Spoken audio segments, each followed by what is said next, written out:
स्वागत है दोस्तों, मैं आशीष कुमार तिवारी।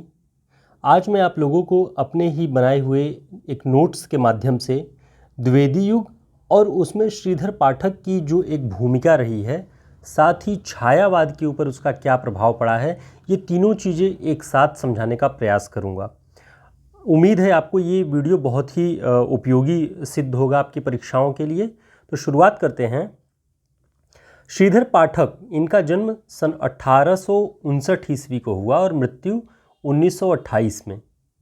इनका उल्लेख आचार्य रामचंद्र शुक्ल आधुनिक काल में काव्यखंड के तृतीय प्रकरण में, यानी संवत 1950 से 1975 तक, इसे आप सन में अगर देखें तो 1893 से 1918 ईस्वी तक मानते हैं, और हम हिंदी साहित्य के इतिहास में इसे द्विवेदी युग के नाम से जानते हैं।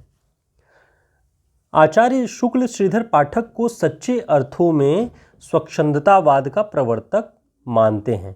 ये आपको ध्यान रखना है, ये परीक्षाओं की दृष्टि से बहुत ही महत्वपूर्ण है कि आचार्य रामचंद्र शुक्ल जी ने स्वच्छंदतावाद का प्रथम प्रवर्तक किसे माना है, तो श्रीधर पाठक जी को माना हुआ है। श्रीधर पाठक जी के बारे में वे लिखते हैं कि इन सब बातों का विचार करने पर पंडित श्रीधर पाठक ही सच्चे स्वच्छंदतावाद यानी रोमांटिसिज्म के प्रवर्तक ठहरते हैं।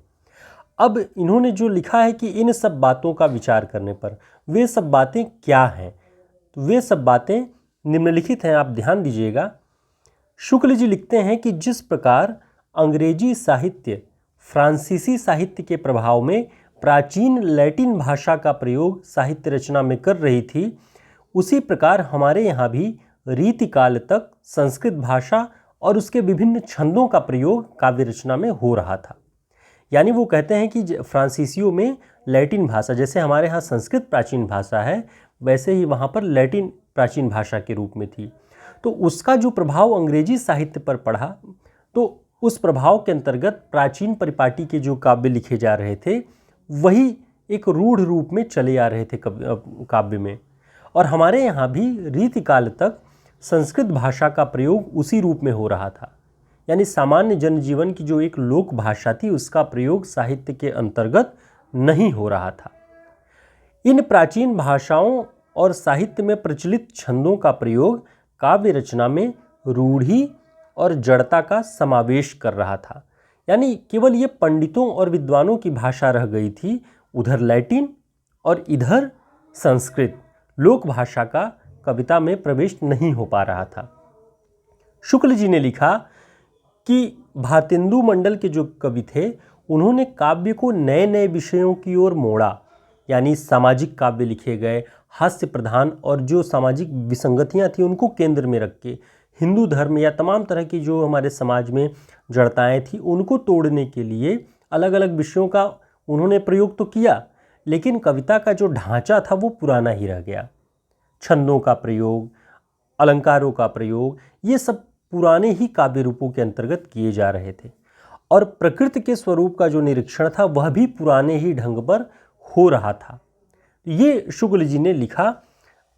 अब आगे देखते हैं कि इन्हीं सब आधारों पर, अब जब श्रीधर पाठक जी का मूल्यांकन शुक्ल जी करते हैं, तो यही कहते हैं कि हमने अब तक अपनी कविता में प्राचीन भाषा और प्राचीन काव्य के जो छंद थे उन्हीं का इस्तेमाल किया।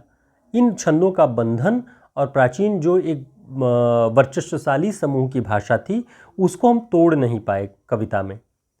तब आप देखेंगे तो पाठक जी को इस मार्ग पर आगे बढ़ते हुए शुक्ल जी पाते हैं। पाठक जी प्रकृति का वर्णन रूढ़िबद्ध रूपों या बने बनाए रूपों में न करके अपने द्वारा देखी गई प्रकृति और अनुभूत प्रकृति रूपों का वर्णन करते हैं।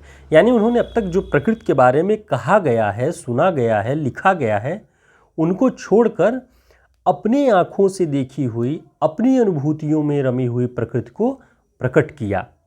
उनकी प्रकृति वर्णन में मूली और मटर जैसी फसलें आती हैं, और इसका उल्लेख उन्होंने गुणवंत हेमंत में ग्रामीण जीवन और ग्रामीण परिवेश को अपना आधार बनाया है, जो परंपरागत रूपों से बहुत अलग है। आप सोचिए कि उस युग में जब संस्कृत के काव्य रूपों का इस्तेमाल हो रहा हो, काव्य पद्धतियों का इस्तेमाल हो रहा हो, और विषय भी वैसे ही हों, तब कविता में मूली और मटर जैसी चीज़ों का ग्रामीण गंध का आना बहुत ही अलग बात थी। ये एकदम स्वच्छंद प्रवृत्ति थी। इसीलिए शुक्ल जी मानते हैं कि परंपरागत रूपों से अलग एकदम स्वच्छंद कोई रूप दिखाई पड़ता है तो वह श्रीधर पाठक जी की कविता में दिखाई पड़ता है। शुक्ल जी मानते हैं कि पाठक जी द्वारा प्रयोग किया हुआ काव्य मार्ग शिष्ट और पंडित जनों का मार्ग न होकर लोक प्रचलित मार्ग था, जो हमारे साहित्य का मूल रूप था। अब देखिए, शुक्ल जी संस्कृत काव्य को मूल काव्य, हिंदी साहित्य का मूल रास्ता नहीं मानते। वो ये कहते हैं कि हमें खेद है कि संस्कृत काव्य मार्गों के अनुयायी कवियों ने पाठक जी के इस स्वच्छंद परंपरा को चलने न दिया। यह स्वच्छंद परंपरा लोक से जुड़ी हुई परंपरा थी, जिसे हिंदी साहित्य में चलने न दिया गया। बाद में हिंदी साहित्य के अंतर्गत जिस स्वच्छंदतावाद का विकास हुआ वह विदेशी स्वच्छंदतावाद की नकल मात्र था, ऐसा शुक्ल जी मानते हैं। तो इन बातों को आप ध्यान रखिएगा।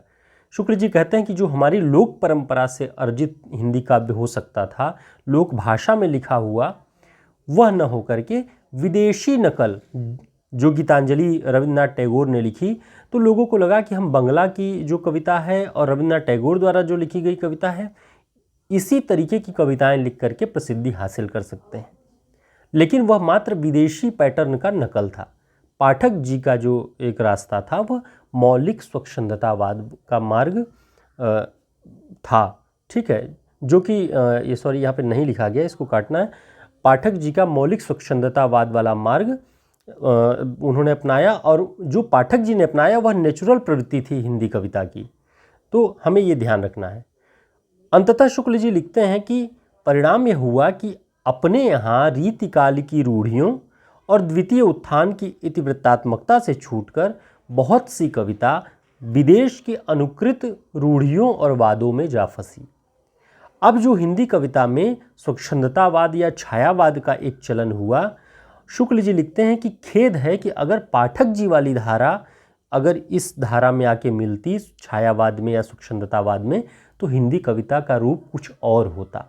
हिंदी कविता कुछ और ज़्यादा लोक से जुड़ पाती, लोक चेतना से जुड़ पाती, लेकिन यह विदेशी नकल में जाकर फंस गई, ऐसा शुक्ल जी मानते हैं। तो उम्मीद है कि आप श्रीधर पाठक के माध्यम से द्विवेदी युग की जो प्रवृत्ति थी और उसका प्रभाव जो है छायावादी युगीन कविताओं पर कैसे पड़ा उसे समझ सकेंगे। इससे आपको बहुत मदद मिलेगी। अब हम देखते हैं श्रीधर पाठक के बारे में थोड़ा सा जान लेते हैं। श्रीधर पाठक का जन्म, जैसा कि हमने बताया, कि 1859 ईस्वी में हुआ। खड़ी बोली के प्रथम स्वच्छंदतावादी कवि माने जाते हैं। श्रीधर पाठक ने ब्रजभाषा में मौलिक काव्य कश्मीर सुषमा की रचना 1904 ईस्वी में की। जो कश्मीर सुषमा नाम से उनका काव्य था वह ब्रजभाषा में लिखा गया था और 1904 में। अब उनके द्वारा जो अनुदित साहित्य है, जो उन्होंने अनुवाद किए हैं, उसे आप ध्यान से देखिएगा। गडरिये और दार्शनिक, ये मूल रचना शेफर्ड एंड फिलोसफर है। एकांतवासी योगी, जो कि उनकी खड़ी बोली में लिखी गई, और एक दूसरी रचना श्रांत पथिक, ये दो रचनाएं खड़ी बोली में उन्होंने लिखी हैं। तो एकांतवासी योगी हर्मिट की, गोल्ड स्मिथ की हर्मिट का अनुवाद है, और जो श्रांत पथिक है वह गोल्ड स्मिथ की ट्रैवलर का अनुवाद है। और दो और रचनाएं उजड़ग्राम और ऋतुसंहार, वो ब्रजभाषा में उन्होंने लिखी हुई है। तो आप इन चीज़ों को ध्यान में रखिएगा, ये परीक्षा की दृष्टि से बहुत महत्वपूर्ण होते हैं। उनकी अन्य रचनाएं वनाष्टक, देहरादून, भारत गीत, जगत सच्चाई सार, स्वर्गीय वीणा, धनंजय विजय, सांध्य अटन, गुणवंत हेमंत है। श्रीधर पाठक ने एकांतवासी योगी की रचना लावनी और ख्याल शैली में की। ये प्रश्न परीक्षाओं में पूछा जाता है कि एकांतवासी योगी की रचना श्रीधर पाठक जी ने किस शैली में की है, और श्रांत पथिक की रचना रोला छंद में की है। श्रीधर पाठक द्वारा खड़ी बोली में रचित प्रथम कविता गुणवंत हेमंत है।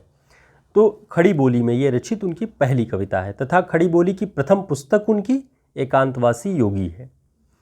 बहुत धन्यवाद।